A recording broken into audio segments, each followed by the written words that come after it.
बोलो सियावर रामचंद्र की जय।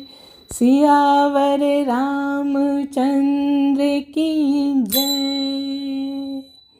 मेरे चैनल नीलिमा भक्ति माला पर आप सबका बहुत स्वागत है। श्री विष्णु जो सारे जगत के पालक हैं ने अपने 7वें अवतार राजा दशरथ के घर में माता कौशल्या के गर्भ से श्री रामचंद्र के रूप में अवतार लिया। रामनवमी श्री रामचंद्र जी के जन्म दिवस के रूप में पूरे भारत में हर्ष और उल्लास के साथ मनाया जाता है। आइए भगवान राम के जन्म की अमृत कथा का श्रवण करें। अयोध्या के महाराज दशरथ को पुत्र रत्न की प्राप्ति नहीं हो रही थी। तब राजा दशरथ अपने गुरु महर्षि वशिष्ठ के पास गए और अपने मन की व्यथा बताई। तब गुरु वशिष्ठ ने एक महायज्ञ का आयोजन किया।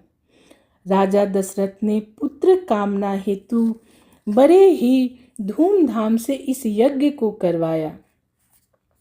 महाराजा दशरथ ने इस यज्ञ में उस काल के सभी यशस्वी ऋषि मुनियों को आमंत्रित किया। यज्ञ की अग्नि से अग्नि नारायण प्रकट हुए और गुरु महर्षि वशिष्ठ जी को यज्ञ का प्रसाद दिया और कहा, इसे राजा दशरथ को दे दीजिएगा। महर्षि वशिष्ठ ने राजा दशरथ को प्रसाद देते हुए कहा, हे राजन, इस प्रसाद को आप 2 भागों में बांटिएगा। आधा भाग बड़ी रानी कौशल्या को दीजिएगा। आधे भाग को 2 भागों में बांटकर पाव भर मंझली रानी कैकेयी को दीजिएगा और दूसरा भाग पुनः रानी कौशल्या को देकर कहिएगा कि दोनों रानी प्रसन्न मन से सुमित्रा जी को देंगे।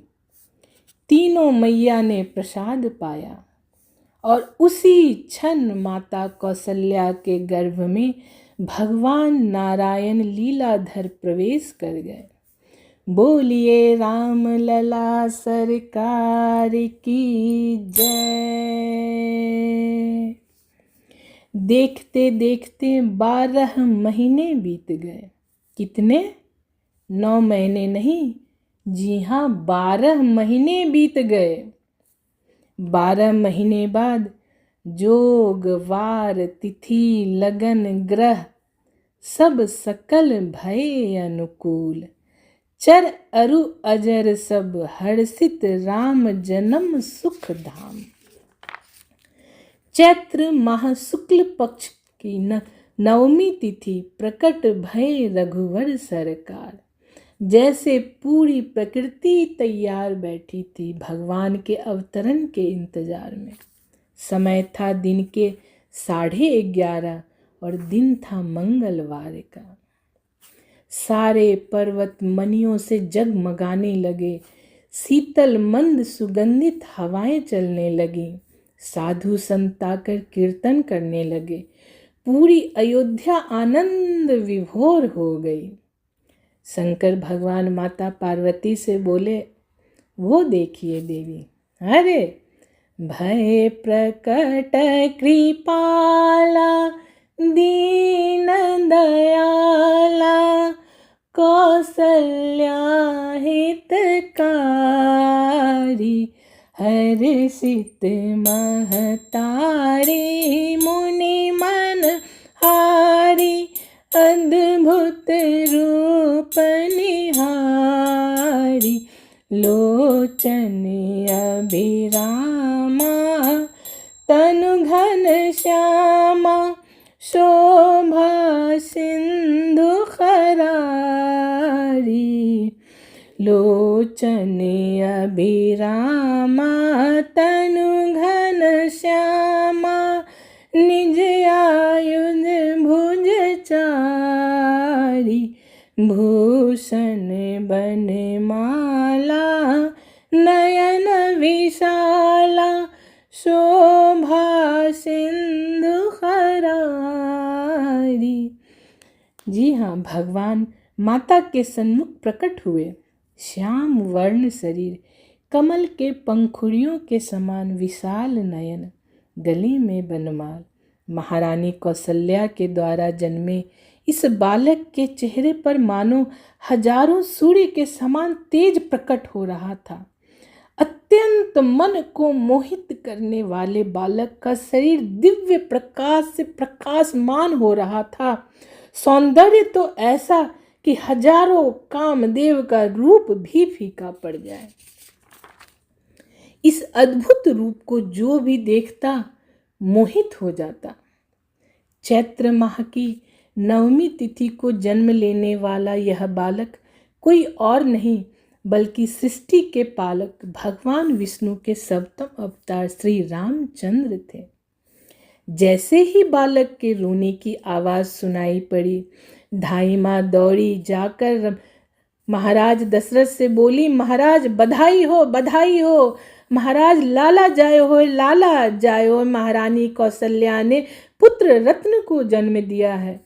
राजा दशरथ सुनते ही हर्ष उल्लास से भर गए, आंखों में अश्रुधार बहने लगे। इतने सालों के इंतजार के बाद उनके आंगन में बालक का जन्म जो हुआ था।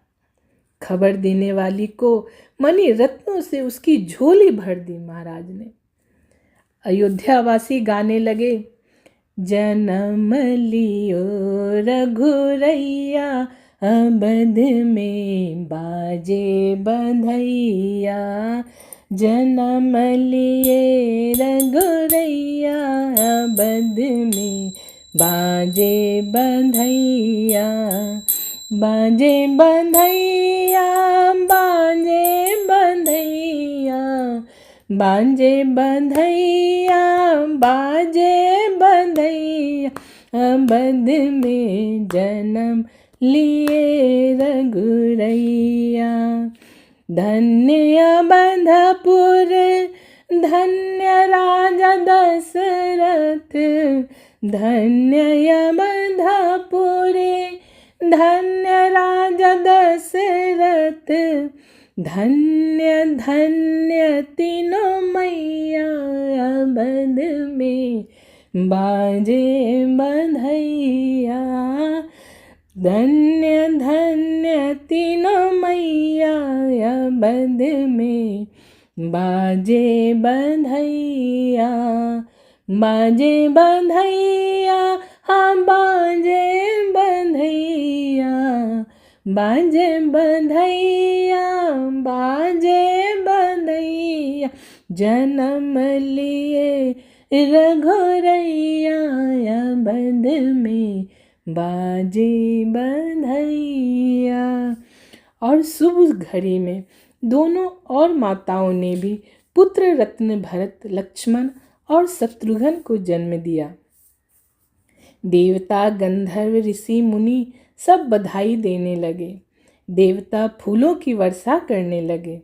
बोलिए राम लला सरकार की जय, चक्रवर्ती श्री महाराज की जय, तीनों मैया की जय, चारों भैयन की जय, अयोध्या धाम की जय, सरयू माँ की जय, महादेव की जय, आज के आनंद की जय। जय जय श्री सीताराम, जय जय श्री सीताराम, जय जय श्री सीताराम। आप सभी को रामलला के जन्म दिवस की बधाई हो, बधाई हो, बधाई हो।